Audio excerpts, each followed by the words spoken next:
Hey guys, आप लोग में बहुत सारे कमेंट आए थे जब मैं लाइव आई हुई थी कि सीटेट की प्रिपरेशन कैसे करें। सीटेट आपका नहीं क्लियर है तो पहली चीज़, अगर आपका सीटेट नहीं क्लियर है और आप लोग एमपी में जॉब पाना चाहते हो तो आप डायरेक्ट एमपी टेट दे के जॉब पा सकते हो।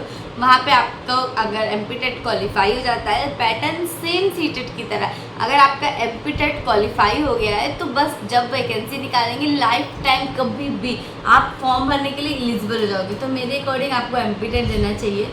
मेरे हस्बैंड ने मुझे मना किया है, एमपी नहीं जाओगी, एमपी जाके क्या करोगी, घर बैठो, ये वो, तो बस इसलिए मैं एमपी का फॉर्म नहीं भर रही हूँ। अगर मैं फॉर्म लड़ झगड़ के भरूंगी तो फिर मैं पढ़ाई कैसे करूँगी, वो भी मैं आपके साथ शेयर करूँगी, ठीक है।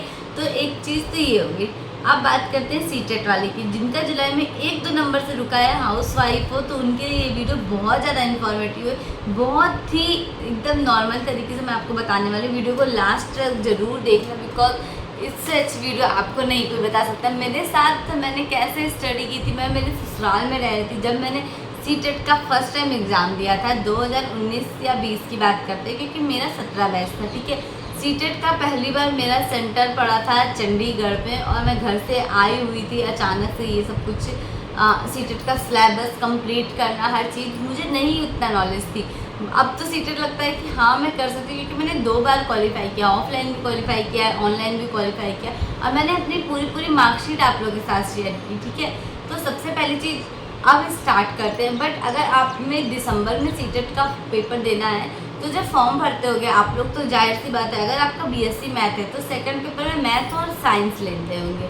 अगर आपका बीएससी में, चलो बीए कह सकते हैं, अगर आपका बीए है, होम साइंस है, किसी भी सब्जेक्ट से, या बीकॉम कॉमर्स है, तो फिर आप अपना सब्जेक्ट उसके अकॉर्डिंग चूज़ करेंगे। ये नहीं कि बीए वालों ने मैथ साइंस ले लिया, मैथ साइंस वालों ने सोशल ले लिया है, ठीक है। इस चीज़ पे बहुत ज़्यादा फोकस करिएगा।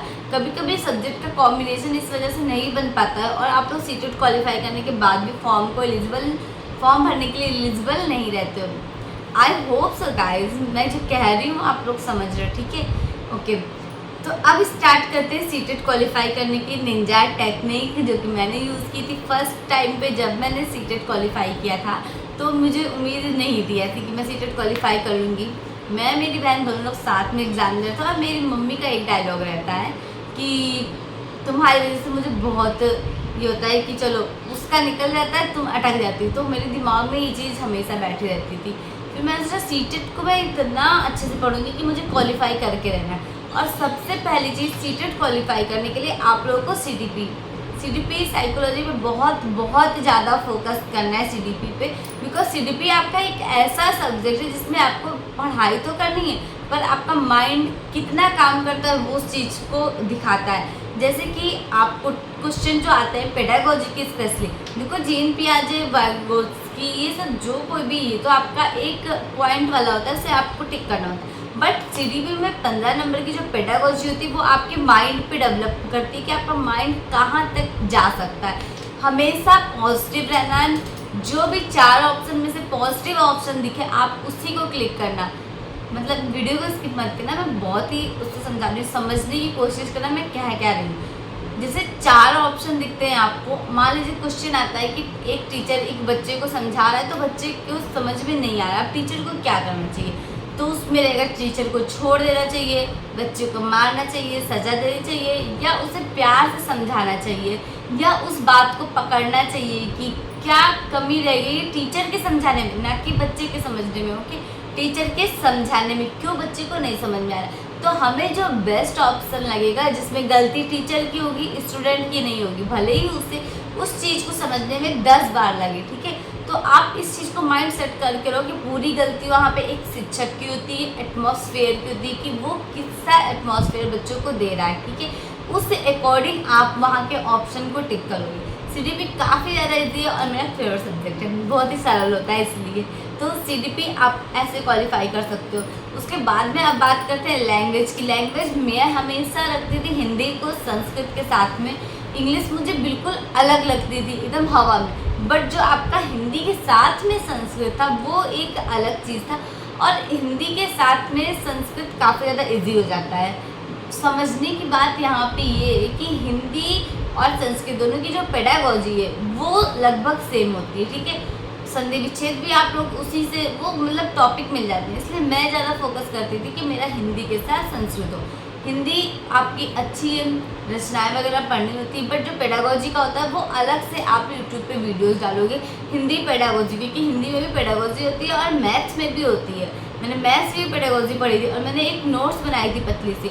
नोट्स बनाने के साथ साथ आप यूट्यूब पे सर्च करना एक वीडियो, जैसे आपका ईवीएस है, ईवीएस के लिए एनसीईआरटी सबसे ज़्यादा बेस्ट होती है। तो एनसीईआरटी आप सर्च करो, उसमें देखो कैसे क्या क्वेश्चन आते हैं, यूट्यूब पे वीडियो आ रही है। जो समझ में आया उसको आपने पढ़ लिया नॉर्मल हेडफोन लगा के, और जो नहीं समझ में आया, जहाँ पे आप अटके हो, उस चीज़ को सिंपल सा एक कॉपी में नोट कर लीजिए।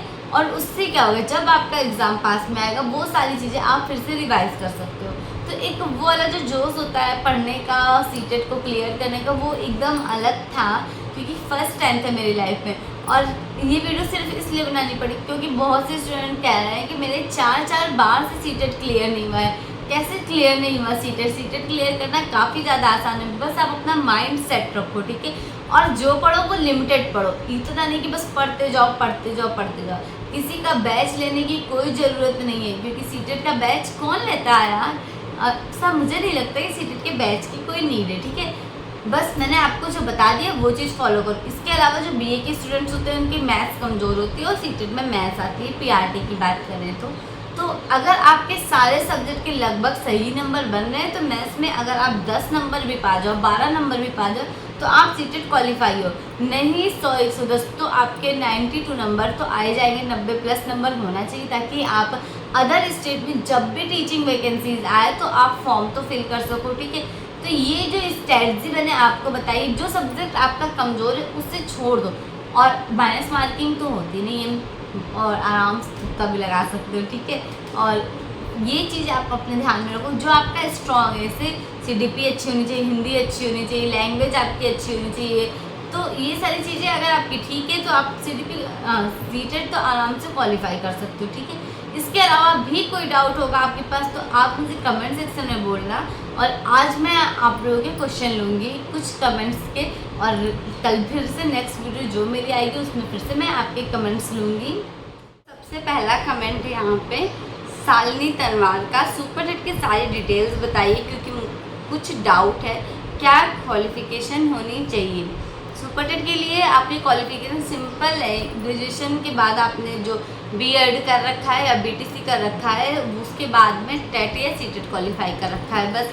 अगर आपने बीएड किया है तो आप इस चीज़ के लिए जूनियर के लिए एलिजिबल हो, अगर आपने बीटीसी किया है तो आप प्राइमरी के लिए एलिजिबल हो, प्लस स्टूडेंट के लिए भी एलिजिबल हो, ठीक है। जो बिहार में हुआ था लगभग ऐसा ही रहता है, यूपी में कुछ चेंज नहीं होता है। नेक्स्ट आपको मिला था मुझे कमेंट दी, आपके हेयर बहुत अच्छे हैं, आप अपने हेयर में क्या लगाती हो?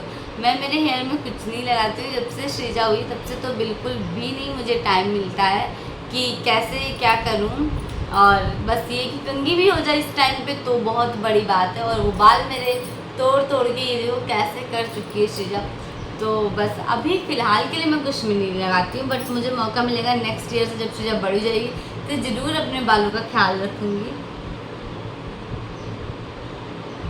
एक है किरण वर्मा, वो कहती हैं वो मुझसे नाराज़ है, मैं उनके कमेंट का जवाब नहीं देती हूँ, तो प्लीज़ वो फिर से मुझे कमेंट करें, शायद मैंने पता नहीं किया होगा, क्या मुझे देखा नहीं होगा।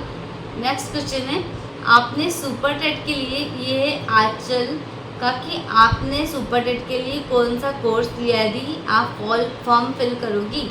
हाँ मैं फॉर्म तो फिल करूँगी, सुपर टेट ही मेरा लास्ट रहेगा अटैम्प्ट जो भी है, इसलिए मैं सुपर टेट की प्रिपरेशन बहुत अच्छे से करना चाहती हूँ और अपनी ज़िंदगी का आखिरी एग्ज़ाम सोच के करना चाहती हूँ। उसके बाद मैं नहीं पढ़ूँगी, फिर सिर्फ और सिर्फ मेरा यूट्यूब होगा, आपको यूट्यूब पे अलग कंटेंट दिखेगा। अभी ये स्टडी ब्लॉग बनाती हूँ मैं और मोटिवेशनल वीडियो बनाती हूँ, तो कब तक इसका फॉर्म फिल होना है ये मैं नहीं बता सकती, नेक्स्ट ईयर में भी। बट सुपर टेट के लिए आपने कोई कोर्स लिया है क्या दी? अभी नहीं लिया है सुपर टेट का कोर्स, पहले वैकेंसी तो आने दो। फिर मेरे पापा प्रधान है, अच्छा ये मैंने आंगनवाड़ी की वैकेंसी के लिए आप लोगों के साथ शेयर किया था। यूपी में कई ज़िलों में आंगनवाड़ी की वैकेंसी आई, तो आप लोग ज़रूर देखिएगा। यूपी में जिन जिन ज़िलों पे आप लोग हो और अगर इस टाइम बेरोजगार हो तो आंगनवाड़ी की वैकेंसी तो बेस्ट है। अभी कोई ऑप्शन नहीं है आपके पास टीचर बनने का, तो आप उस जॉब के लिए पूरा डिटेल वीडियो है मेरी, आप लोग देखना और ज़रूर ट्राई करना आंगनवाड़ी के लिए।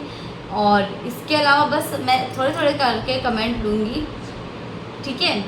अगर आप लोगों को भी नेक्स्ट वीडियो में कोई से भी क्वेश्चन में क्वेरी हो तो मुझे बताना, मैं कमेंट ज़रूर पढ़ूँगी आपके। अच्छा, एक क्वेश्चन पढ़ लेती हूँ मैं। मौसम रानी जी का कमेंट है कि मैं बिहार से हूँ तो क्या मैं भर सकती हूँ? हाँ, आप बिहार से हो फिर भी आप सुपर टेट दे सकते हो। यूपी वाले भी तो बिहार गए थे, सुपर टेट दिए और जॉब ली, तो आप भी यहाँ पे आ सकते हो।